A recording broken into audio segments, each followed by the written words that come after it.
na, pasensya na, mahal. Unti-unti nang naglalaho ang pag-ibig na akala ko'y panghabang buhay.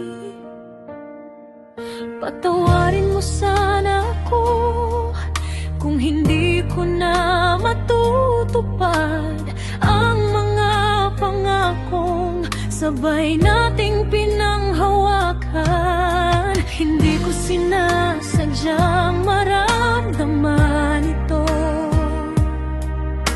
hindi ko ginustong masaktan ka.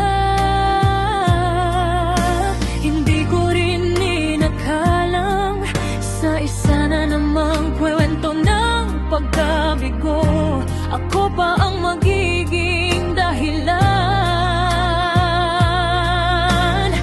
Mahal kita, totoo, ngunit pag-gising ko isang araw, hindi na ikaw ang hinahanap ng puso ko.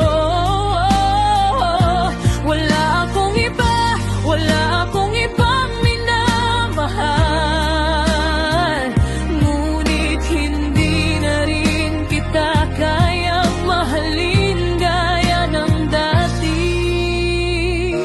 Kaya patawad, mahal, kung ang pagbitaw na lamang ang natitira kong paraan upang hindi na tayong pareho ang masaktan.